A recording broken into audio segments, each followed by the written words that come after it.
Tudo bem, meus irmãos?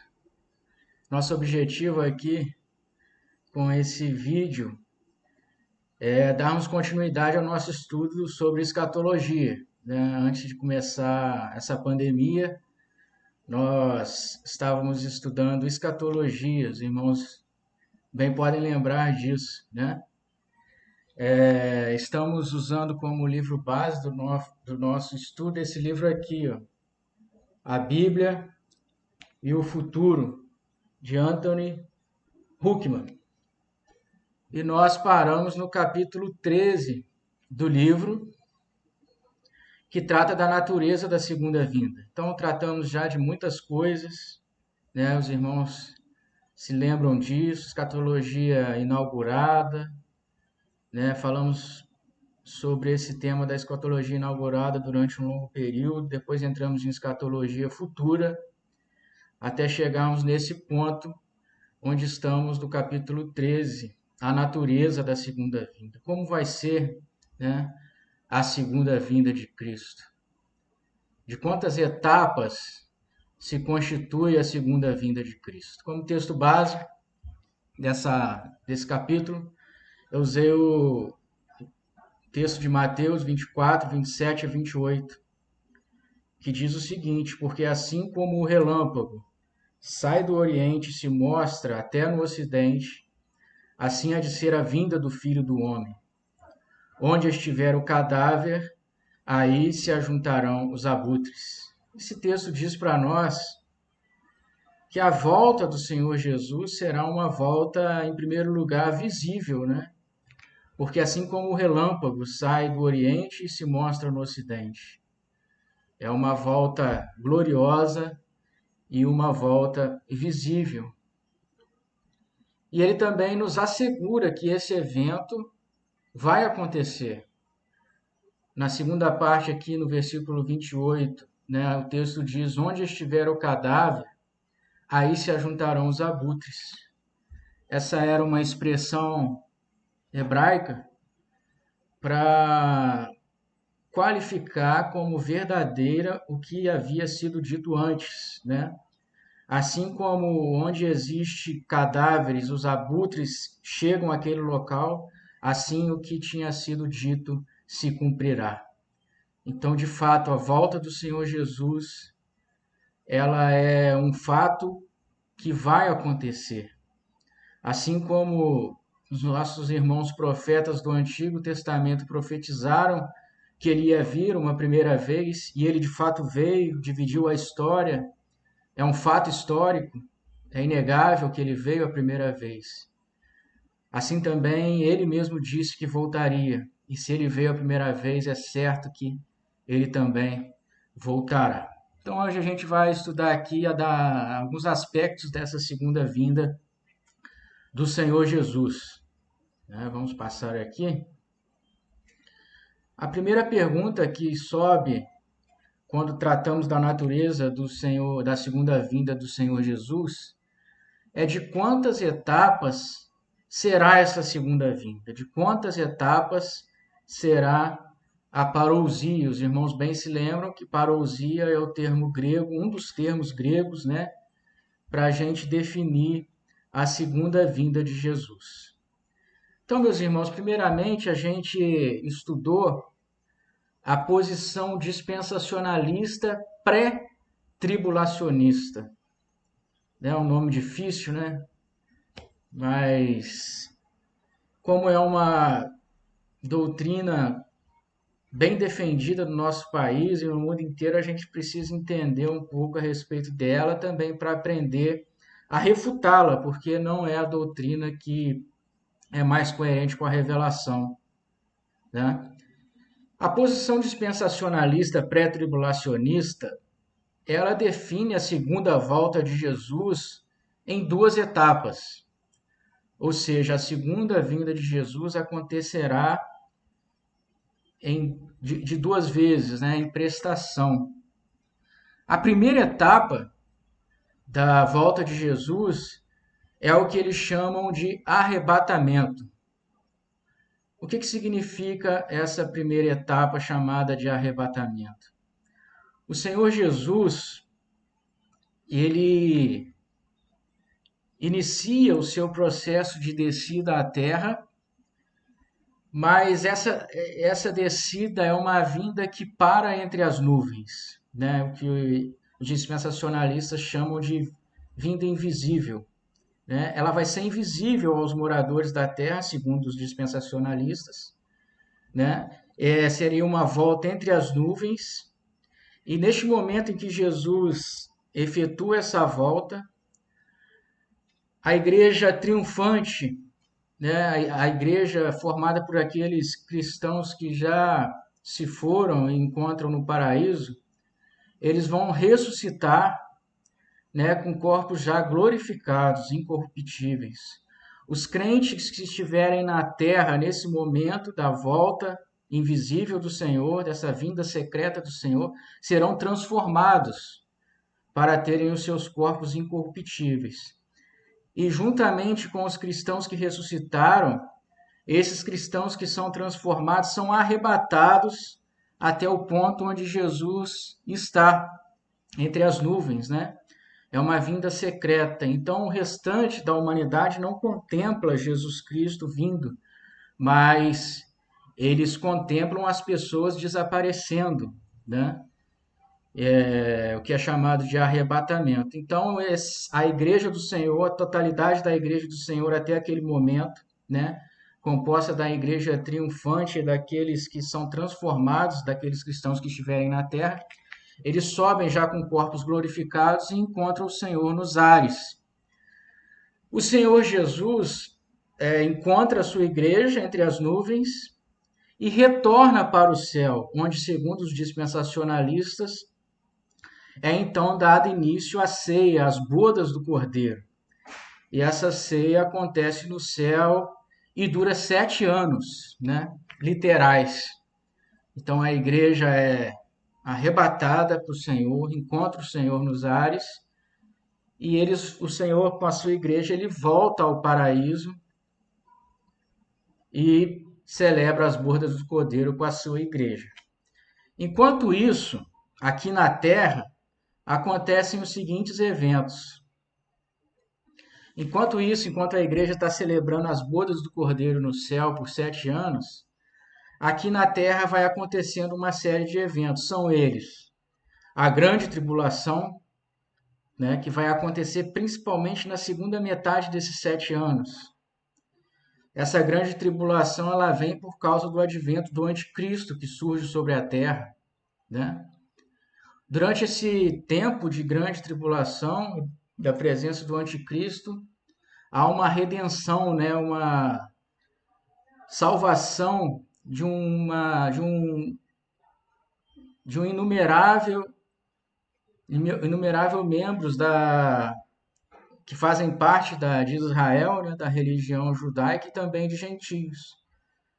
Então, os dispensacionalistas dizem que nesse intervalo haverá uma redenção inumerável de judeus e gentios.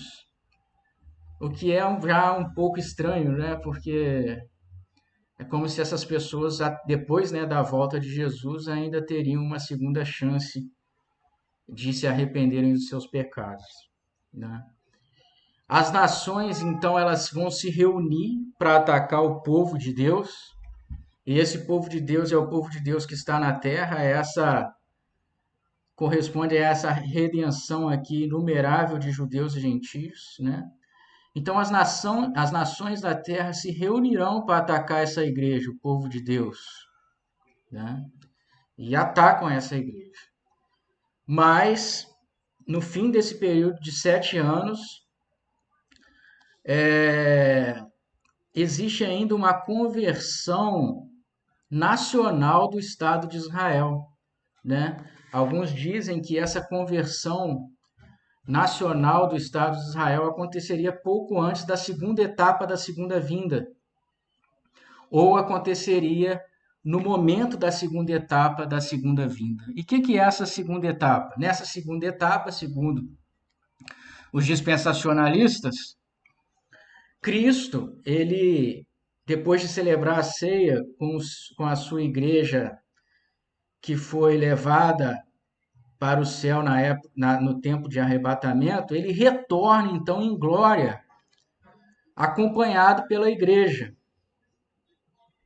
Ele vence os seus inimigos, que é o anticristo, o falso profeta e o dragão, e estabelece um trono na terra para reinar na terra durante 1000 anos. E esse trono será estabelecido na cidade de Jerusalém. Então, meus irmãos, essa é a concepção dispensacionalista pré-tribulacionista da natureza da segunda vinda de Jesus. Resumindo aqui, o Senhor Jesus volta, mas essa volta fica invisível aos moradores da terra, ele vem entre as nuvens, ele arrebata a sua igreja, tanto a igreja que já está no paraíso quanto a igreja que ainda está na terra, ele leva essa igreja para o céu,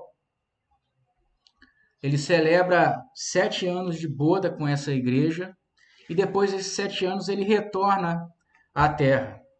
E ele então passa a reinar sobre a terra, essa terra que a gente vive hoje. Né? E ele reina 1000 anos sobre a terra, e ele reina a partir de Jerusalém, do seu trono estabelecido na cidade de Jerusalém. Então essa, meus irmãos, é a visão dispensacionalista da natureza da segunda vinda de Jesus, e a gente já pode aqui trazer algumas críticas a essa visão, né? Nós vamos trazer críticas um pouco aqui à frente, mas a gente já pode ver que essa visão dá margem a que exista outras oportunidades da humanidade se converter após a vinda de Jesus, né? Após a igreja ser retirada da terra. Então a gente vê aqui que eles admitem, durante esse tempo de 7 anos, uma redenção inumerável de judeus e gentios. Admitem ainda, pouco antes da segunda etapa da segunda vinda, uma conversão nacional de Israel, do Estado de Israel. O dispensacionalista ele é muito voltado para essa questão de Israel, de que Israel é ainda o povo preferido de Deus e de que Deus ainda salvará Israel como nação, o que é um erro, e eu considero um erro grave. Nós vamos ver por que um pouco à frente. E depois Cristo reina sobre essa terra, junto com a sua igreja. Veja bem, a sua igreja já composta de membros glorificados, vivendo ainda na terra com a presença do pecado, com o espírito da potestade do ar, né? Isso traz uma incoerência muito grande. Como é que pessoas glorificadas ainda habitarão a terra, ainda com esse espírito da potestade do pecado no ar, ainda com pessoas incrédulas, né? Malignas? Como é que seria isso? Seria uma coisa bem difícil, né? E o Senhor Jesus reinando sobre essa terra por 1000 anos também apresenta a incoerência de que Jesus ele já é sempre o governante de todas as coisas, ele é o soberano por todas as épocas, né? E esse reinado de 1000 anos sobre a terra é uma incoerência, porque o Senhor Jesus, quando voltar, de fato, ele vai passar a reinar sobre toda a terra, mas será sobre o novo céu e nova terra que ele há de estabelecer, e não sobre essa terra, e não reinado sobre essa terra em que nós vivemos hoje. Essa terra, esse mundo concebido no pecado, ele vai ser destruído, né? Quando Deus, então, renovar todas as coisas, como já estudamos, né? E estabelecer o novo céu e nova terra, aí sim, ele reinará sobre essa terra com poder e glória, mas reinará sem a presença já dos pecadores, dos seus inimigos, que serão lançados no lago de fogo e enxofre. Então, meus irmãos, esta é a visão e a visão da natureza da segunda vinda por parte dos dispensacionalistas pré-tribulacionistas. E por que pré-tribulacionista? Porque eles creem que a igreja vai ser arrebatada para o céu antes da grande tribulação, o que é um grave erro, porque aquilo que nós já estudamos lá no texto do sermão profético de Jesus diz que a igreja passaria pela grande tribulação. E de acordo aqui com os dispensacionalistas, a igreja é tirada da terra antes da grande tribulação. Por isso, fala-se de um dispensacionalismo pré-tribulacionista. Antes da tribulação, a igreja é retirada da terra. Então, meus irmãos, o objetivo da nossa aula aqui é darmos razões para rejeitar essa posição dispensacionalista. E a primeira razão para a gente rejeitar essa posição dispensacionalista é que não há nenhum argumento a favor da segunda vinda de Jesus ser em duas etapas. Nenhum argumento desse tipo é encontrado no Novo Testamento pelas palavras usadas para a segunda vinda de Jesus. Então, no Novo Testamento, existem 3 palavras gregas que são usadas para definir esse advento da segunda vinda de Jesus. É a palavra parousia, que significa presença, a palavra apocalipsis, que significa revelação, e a palavra epifaneia, que significa manifestação. Nós já estudamos esse ponto, né? Estou fazendo aqui uma revisãozinha do início do capítulo 13 que nós já estudamos, então nós não vamos abrir esses textos porque já lemos ele lá na igreja, né? Mas o que isso significa? A palavra parousia é usada em 1 Tessalonicenses 4,15 para definir os que os pré-tribulacionistas dispensacionalistas chamam de arrebatamento. E a mesma palavra parousia é usada em 1 Tessalonicenses 3,15 para definir aquilo que eles chamam de segunda etapa da segunda vinda, né? Que é quando o Senhor Jesus volta em glória para reinar sobre a terra. Mas, meus irmãos, como nós já dissemos, é princípio de interpretação bíblica que uma palavra é usada na Bíblia para definir, para ter um único significado ou para definir um único evento. Então, a palavra parousia ela não pode ser usada para definir 2 eventos distintos, porque é princípio de interpretação bíblica de que uma palavra significa um momento, um advento, um evento ou um significado, não podendo assim definir 2 coisas diferentes, 2 eventos distintos, 2 eventos diferentes. Então é um erro de interpretação dispensacionalista pensar assim, né? Da mesma forma, a palavra apocalipsis, que significa revelação, ela aparece em 2 textos aqui, 1 Coríntios 1,7 e 2 Tessalonicenses 1,7 e 8. No primeiro texto, aqui, 1 Coríntios 1,7, os dispensacionalistas dizem que esse texto está definindo um arrebatamento, enquanto 2 Tessalonicenses 2, 1, 7 e 8 está definindo a segunda etapa da volta de Jesus. É a mesma palavra que aparece nos 2 textos, então ela não pode representar 2 eventos diferentes. A outra palavra é epifaneia, manifestação. Aparece em 1 Timóteo 6,14 e 2 Tessalonicenses 2,8. É a mesma palavra epifaneia que aparece. Então, elas não podem dizer, como os dispensacionalistas dizem, que em 1 Timóteo ela fala de arrebatamento e em 2 Tessalonicenses fala da segunda etapa da segunda vinda, né? Isso não pode acontecer, porque a mesma palavra só pode definir um evento. O que a gente aprende com isso, meus irmãos, é que todas as palavras usadas aqui para definir a segunda etapa, segundo os dispensacionalistas da segunda vinda de Jesus, na verdade, essas palavras definem uma única vinda. A segunda vinda do Senhor Jesus, ela acontece de uma vez só. É um único advento. Nós vamos estudar isso aqui daqui a pouco, mas é importante que a gente já tenha isso em mente. Não há espaço na revelação bíblica para o entendimento de que a segunda vinda de Jesus acontece em 2 etapas, dando margem aí para uma segunda oportunidade de arrependimento. Isso não existe. O tempo da graça, o tempo do arrependimento é o tempo que nós estamos vivendo hoje. Mas um dia, essa porta da graça será fechada. E esse dia é o dia da segunda vinda de Jesus. Por isso, você que nos ouve e ainda não se arrependeu dos seus pecados e tomou a sua decisão por Jesus, hoje é o tempo oportuno para fazer isso, né? Porque um dia e de uma vez por todas essa porta de arrependimento será fechada. Então, meus irmãos, vamos agora para a segunda razão para nós, de uma vez por todas, definirmos essa posição dispensacionalista, pré-tribulacionista como mentirosa, como algo que não reflete a revelação bíblica.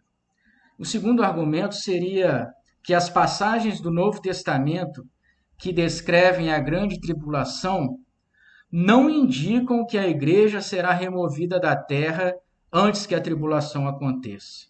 Né? Segundo os dispensacionalistas, haverá o arrebatamento e depois a grande tribulação.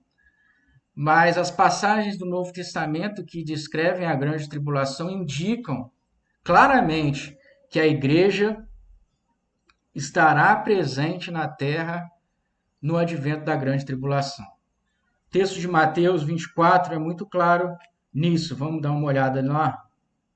Mateus 24. Você não precisa abrir sua Bíblia, a gente vai ver aqui.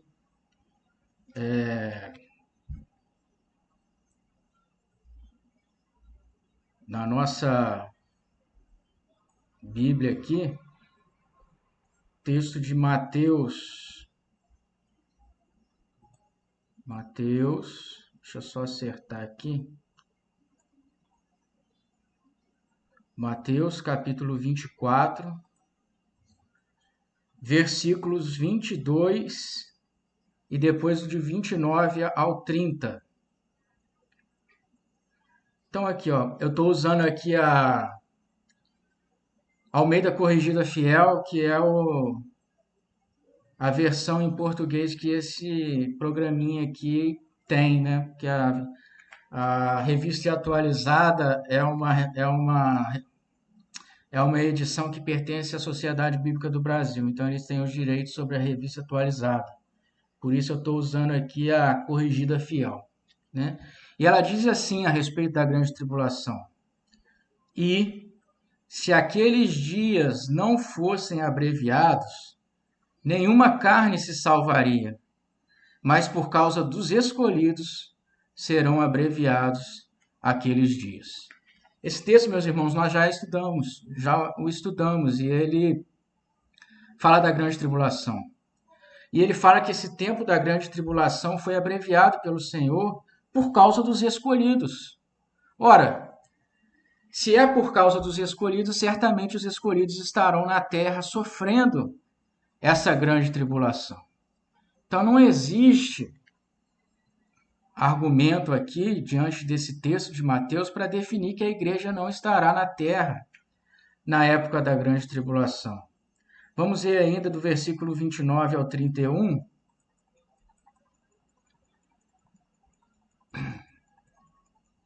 Versículo 29 a 31 diz o seguinte, a respeito do dia da volta do Senhor Jesus, que acontecerá logo depois da grande tribulação, né? Então diz assim o texto: e logo depois da aflição daqueles dias, o céu escurecerá, a lua não dará a sua claridade, e as estrelas cairão do céu, e as potências do céu serão abaladas. Então aparecerá no céu o sinal do Filho do Homem, e todas as tribos da terra se lamentarão e verão o Filho do Homem vindo sobre as nuvens do céu, com poder e grande glória. Presta atenção agora. E ele enviará os seus anjos com rijo clangor de trombeta, os quais ajuntarão os seus escolhidos, desde os quatro ventos, de uma a outra extremidade dos céus. Ora, está dizendo aqui claramente que no advento da segunda vinda de Jesus, que nós estamos advogando aqui ser um evento único e que vai acontecer depois da grande tribulação, os anjos voarão por todas as partes da terra, recolhendo os escolhidos do Senhor, indicando claramente que os escolhidos do Senhor estarão na terra nos dias daquela grande aflição, nos dias da grande tribulação. Então, meus irmãos, fica muito claro para nós de que a igreja estará na terra no advento da grande tribulação, né? Ao contrário do que os dispensacionalistas pensam. Há também outros textos que vão nos ajudar a entender isso, texto de 1 Tessalonicenses 4, 16 a 17, né? O texto de 2 Tessalonicenses 2, de 1 a 3, também vai nos ensinar isso. E eu gostaria de que a gente lesse ainda esse texto de 2 Tessalonicenses, do versículo 1 ao versículo 3, para que isso fique ainda mais firme, né, mais fixado por nós. 2 Tessalonicenses, capítulo 2, de 1 a 3. Diz assim: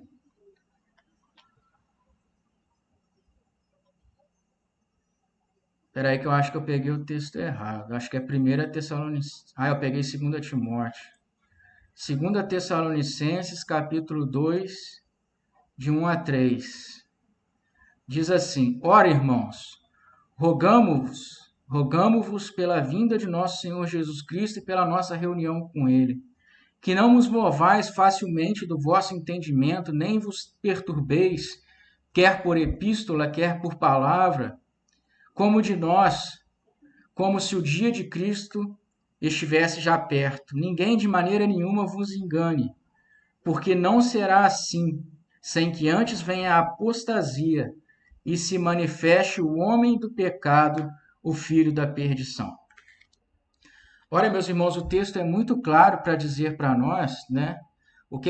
A igreja de Tessalonicense era uma igreja que esperava uma volta iminente do Senhor Jesus. Então, o apóstolo Paulo quer corrigir esse pensamento, ensinando àquela igreja que o Senhor Jesus não voltaria sem que antes fosse revelado o homem da iniquidade, o filho da perdição, que é o anticristo. E nós sabemos que o anticristo trará consigo a grande tribulação.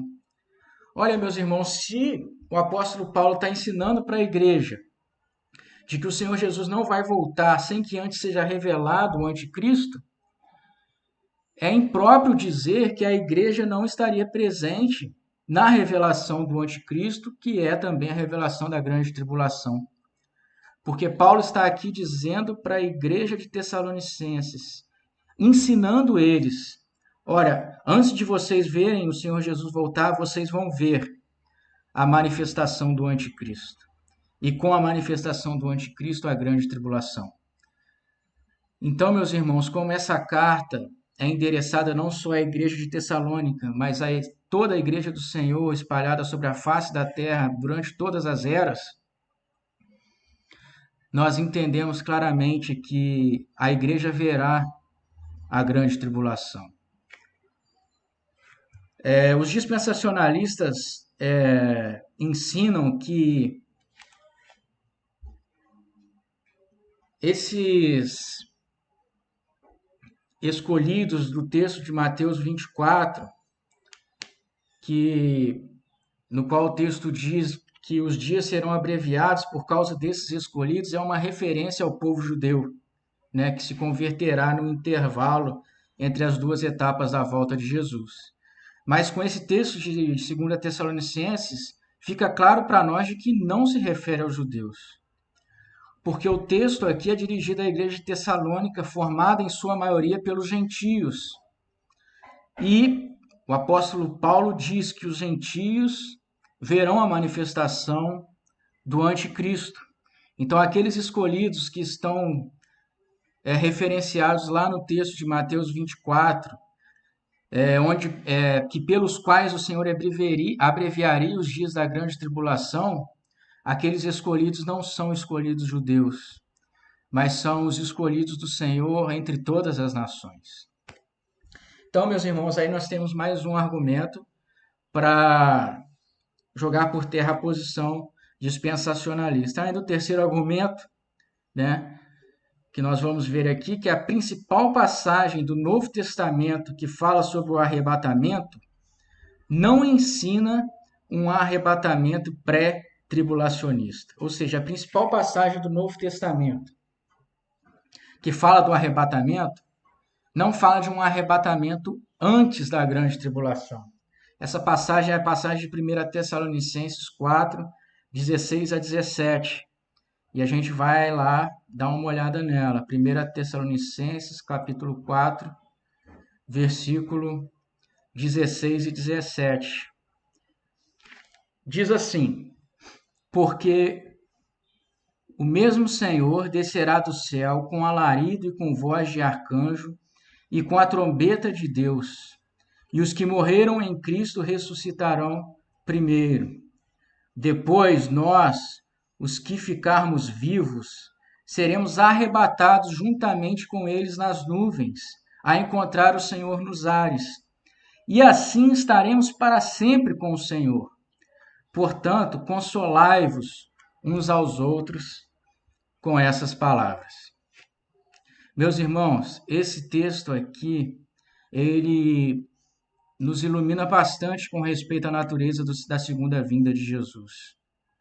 Porque ele nos diz o seguinte, que o Senhor Jesus descerá do céu com a voz do arcanjo e com a trombeta de Deus, né? Essa é a 7ª trombeta de Apocalipse, marca o dia da volta do Senhor Jesus, né? E diz que nesse dia o Senhor Jesus descerá. E os que já tiverem morrido em Cristo, ou seja, a igreja triunfante, a igreja que já está no céu, elas ressuscitarão primeiro. Depois nós, os que tivermos vivos, no dia da volta do Senhor Jesus, seremos transformados e arrebatados juntamente com eles, também com o corpo glorificado, assim como eles ressuscitarão com o corpo incorruptível. E nós encontraremos o Senhor nos ares. O que o texto não diz é que depois que nós encontrarmos o Senhor nos ares, nós vamos para o céu ficar celebrando 7 anos a ceia do Senhor. O texto não diz isto. O que o texto diz é que nós estaremos para sempre com o Senhor. O que isso significa? Que nós estaremos agora unidos para sempre com o nosso Senhor, já vivendo a alegria do novo céu e da nova terra nos quais habita a justiça, onde a injustiça já não existirá mais. O texto se refere a uma união eterna com Cristo em glória. Não há espaço aqui para um reino milenar de Jesus em glória, numa terra desprovida, numa terra de pecado, desprovida de glória, numa terra ainda onde existem pessoas praticando maldades, não há coerência bíblica com esse entendimento, né? Mas o que o texto diz é que o Senhor Jesus voltará. Os que já estiverem mortos em Cristo ressuscitarão incorruptíveis. E nós, os vivos, seremos transformados e seremos arrebatados juntamente com eles no mesmo momento.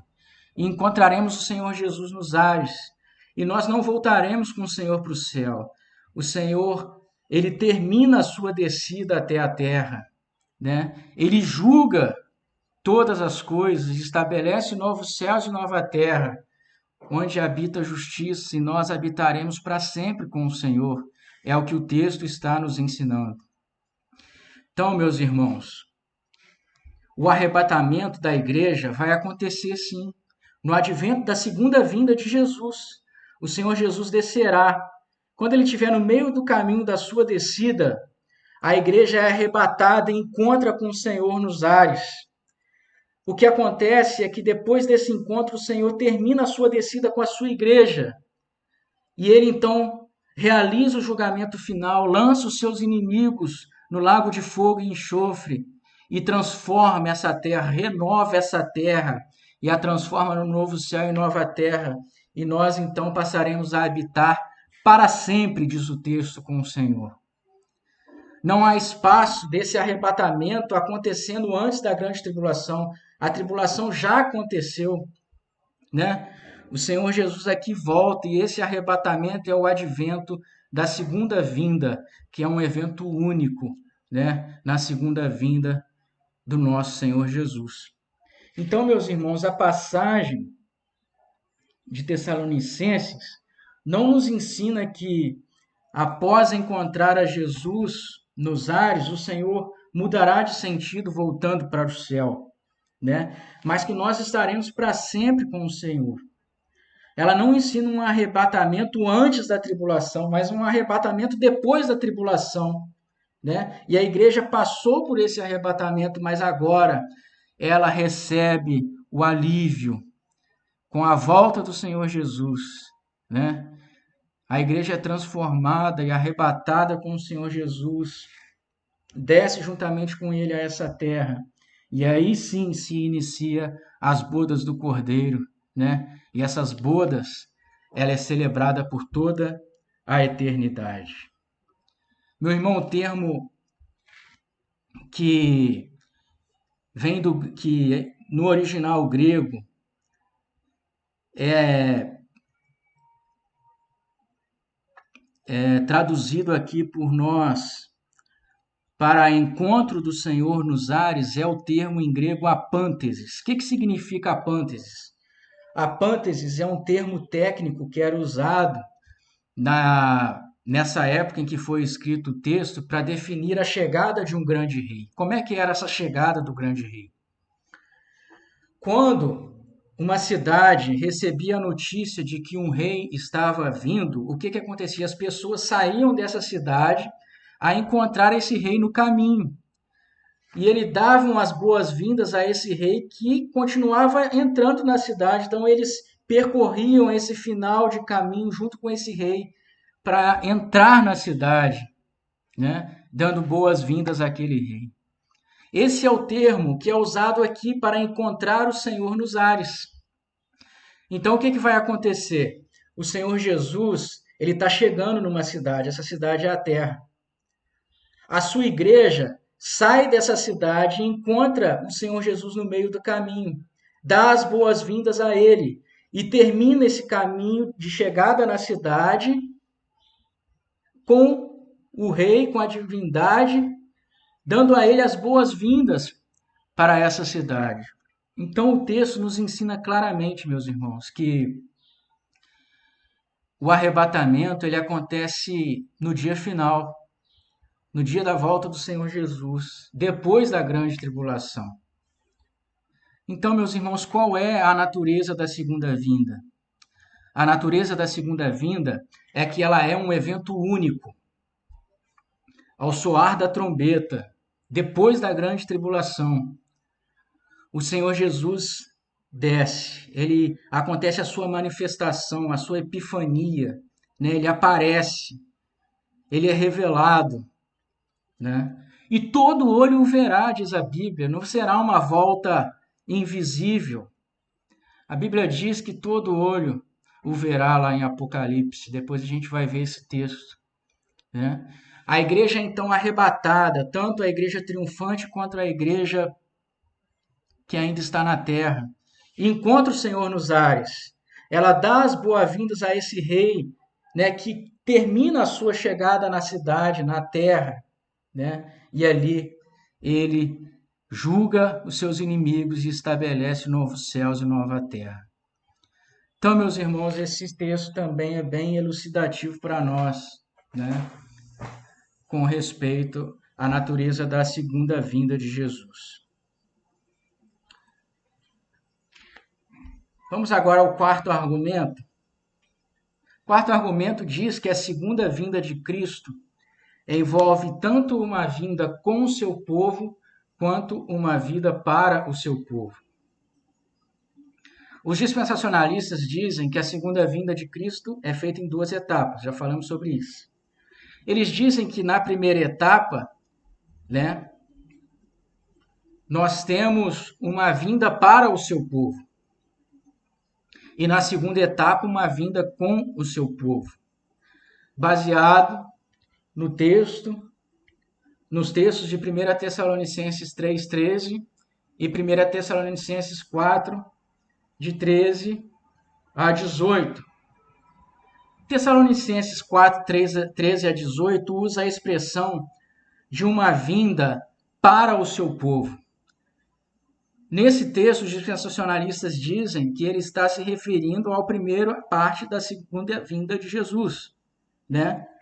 Que é o arrebatamento para eles, uma vinda para o seu povo. Então Jesus vem entre as nuvens, de maneira secreta, ninguém o vê, ele arrebata o seu povo. Então a primeira parte da segunda vinda seria uma vinda para o seu povo. E na segunda parte, depois dos 7 anos nos céus, o Senhor Jesus desce à terra com o seu povo, né?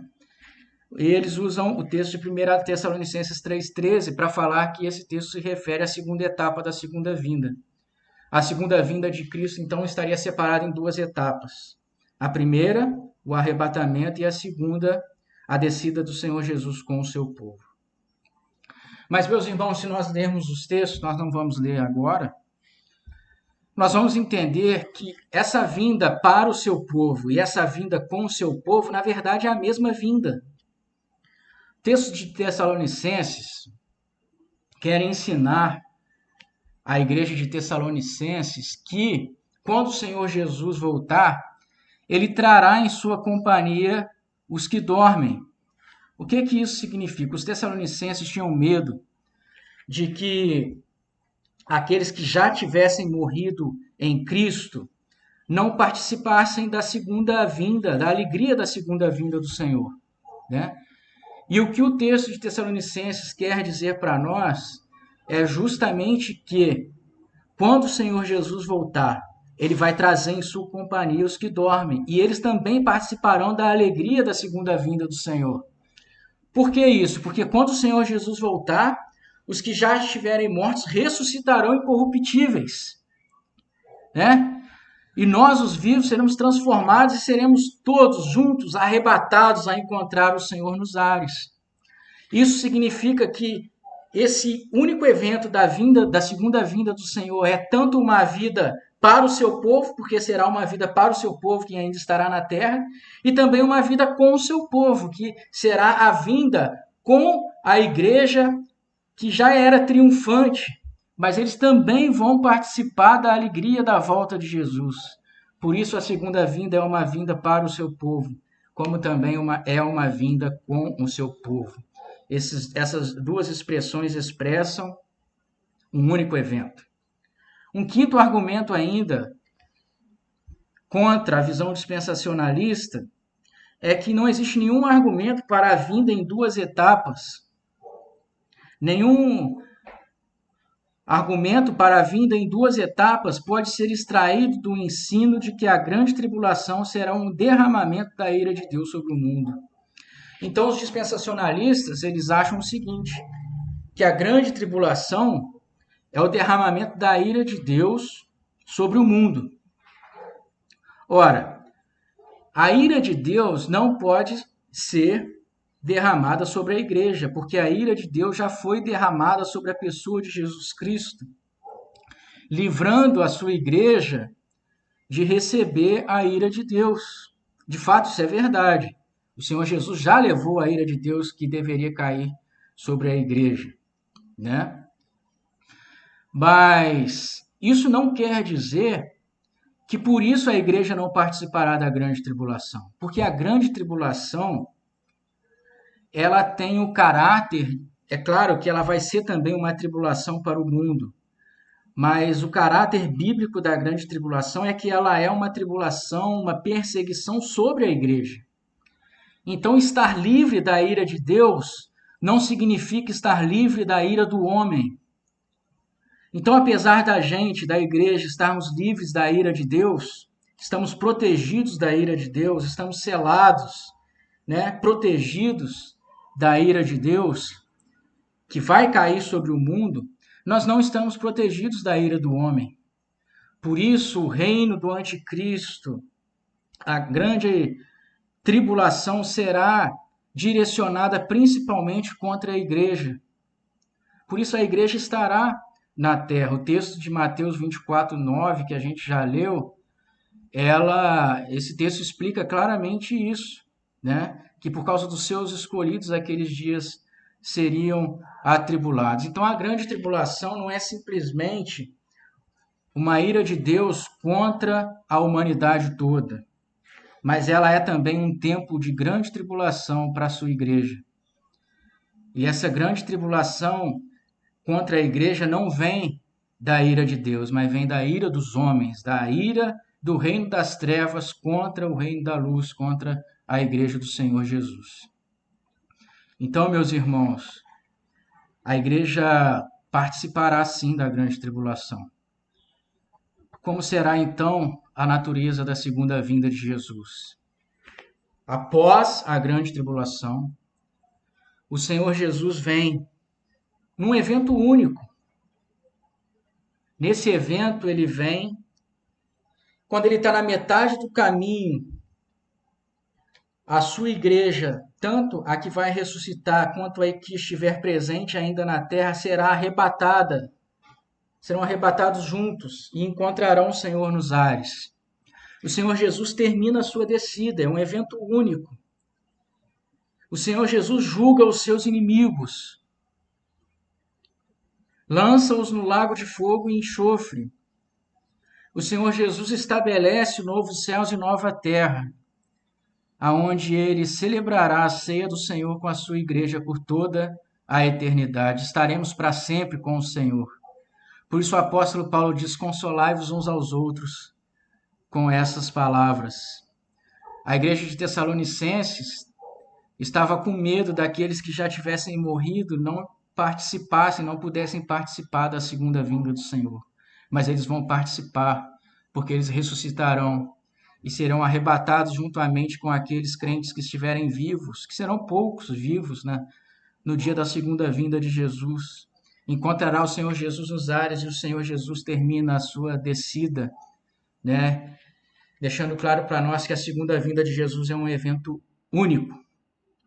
Além de ser um evento único, ainda existem outras características da segunda vinda de Jesus. Atos, versículo 1, capítulo 1, versículo 11, traz ainda uma característica da segunda vinda de Jesus. Então, se a gente olhar aqui no texto de Atos, capítulo 1, versículo 11, diz o seguinte: no dia que o Senhor Jesus foi assunto ao céu, né? Depois dele sumir à vista dos discípulos, apareceram dois anjos. E esses dois anjos disseram o seguinte: os quais lhe disseram: homens galileus, por que estáis olhando para o céu? Esse Jesus que dentre vós foi recebido em cima no céu, há de vir, assim como para o céu o vistes ir. Então, meus irmãos, assim como aqueles discípulos viram a ascensão de Jesus, eles iriam ver também a volta do Senhor Jesus. Será um evento visível, patente aos olhos de todos, né? Não será uma volta secreta, não será essa volta, segundo os dispensacionalistas, que é compreendida em duas etapas, né? Mas o Senhor Jesus, a volta dele é visível, ela é pessoal, né? Muitos advogam que a segunda vinda de Jesus não será uma vinda pessoal, que o Senhor Jesus não vai voltar pessoalmente mais, mas é uma vinda em amor, em sentimentos e especulações que não são bíblicas, porque a palavra de Deus, a palavra desses anjos em Atos, capítulo 1, versículo 11, nos dão a certeza de que Jesus voltará pessoalmente.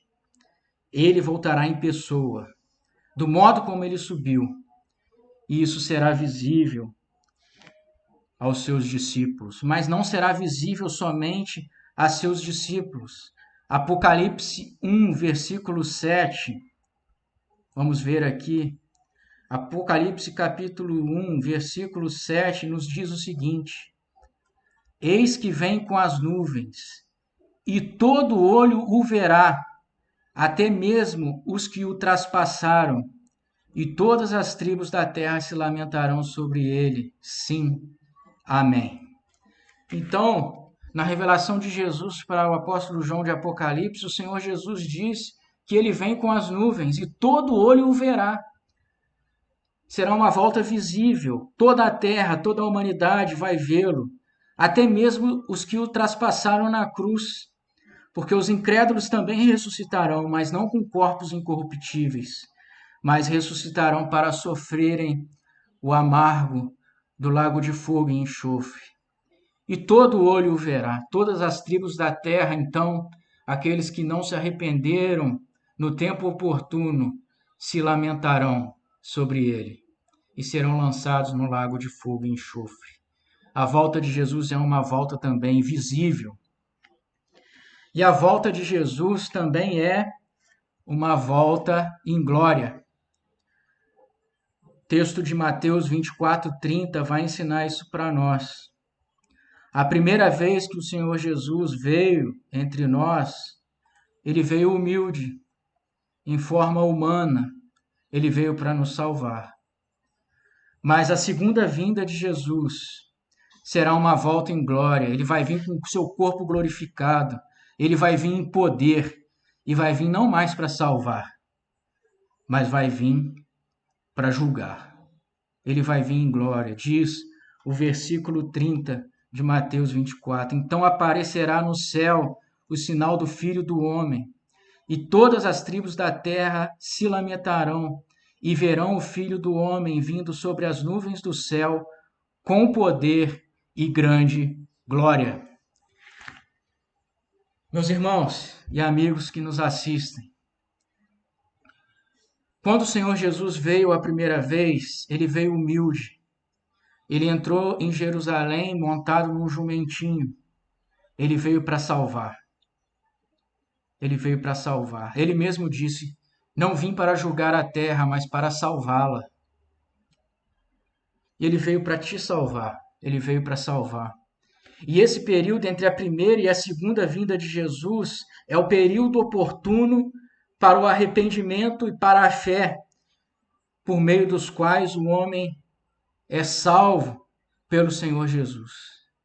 Mas a natureza da sua segunda vinda já não é mais uma vinda para salvar, mas é uma vinda para julgar a terra, para lançar os impenitentes, aqueles que não se arrependem, não se voltam para o Senhor, no inferno final, que é o lago de fogo e enxofre, onde receberão castigo eterno e não haverá mais uma segunda chance.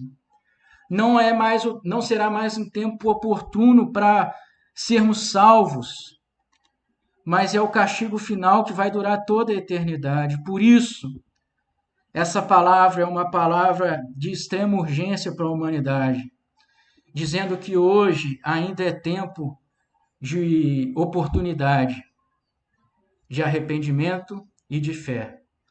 Mas chegará um dia em que a porta do arrependimento será fechada. E esse dia é o dia da segunda vinda do Senhor Jesus. Ele virá em glória e virá para julgar. Então, meus irmãos e amigos, precisamos estar apercebidos disso.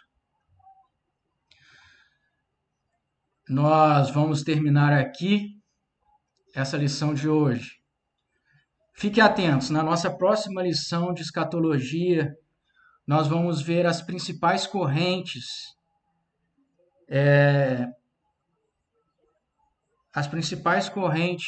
teológicas a respeito do milênio de Apocalipse 20. Fiquem atentos, provavelmente semana que vem o pastor vai estar colocando esse vídeo também no grupo da igreja. Que Deus te abençoe e que Deus nos preserve para o dia do Senhor Jesus, para a sua segunda vinda. Amém.